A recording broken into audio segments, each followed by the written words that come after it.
12월 3일 윤석열의 쿠데타 기도는 명백히 반민주적 폭거였습니다.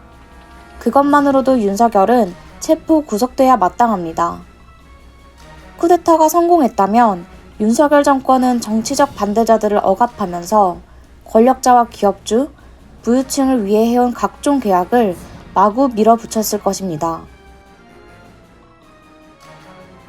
물가가 뛰는 와중에 윤석열 정권은 금리를 계속 올려 가계빚을 키우고 공공요금을 대폭 인상했으며 임금을 억제해 평범한 사람들의 생활고를 가중시켰습니다. 재정 긴축을 강조하며 복지 예산은 삭감했고 전세 사기 피해자들은 외면했습니다. 반면 대기업과 부유층에게는 세금을 대폭 감면해줬습니다. 생활고로 대중의 고통이 큰데도 윤석열 정권은 노동시간 계약, 국민연금 계약까지 추진해왔습니다. 오죽하면 가톨릭 사제들이 시국선언을 발표해 배부른 극소수만 살찌게 그 외는 모조리 나락에 빠뜨리는 윤석열을 파면하라고 촉구했을 정도입니다.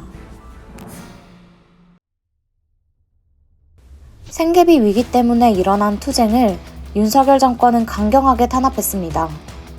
화물연대 파업을 국가 재난이라고 비난하며 강제 업무 개시 명령을 내려 탄압했습니다.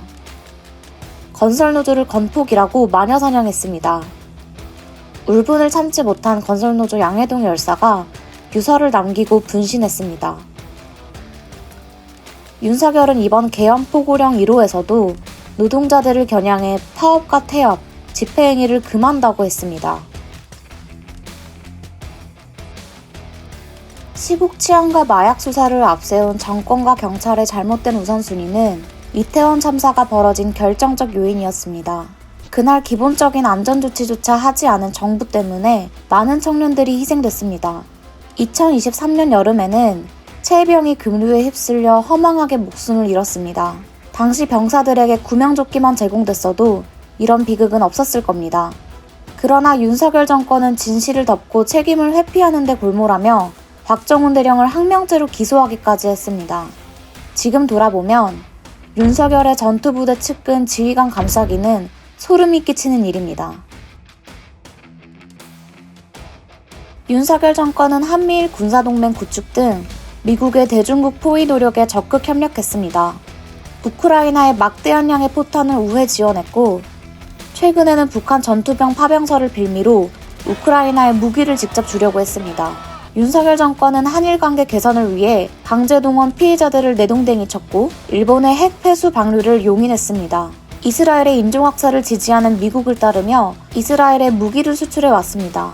반면 이집트에서 군사 독재에 맞서 싸우다 한국으로 온 정치 난민들을 난민으로 인정하지 않고 있습니다.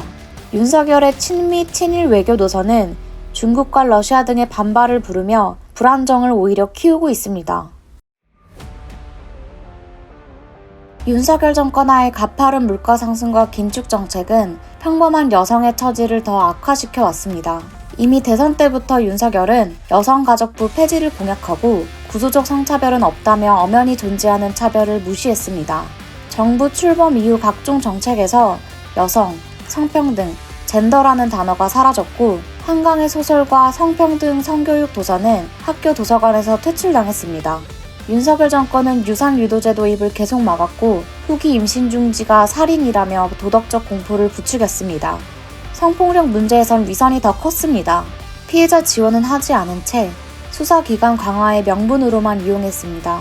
디지털 성범죄 피해자 지원센터는 수년째 재정난과 인력난을 겪고 있습니다.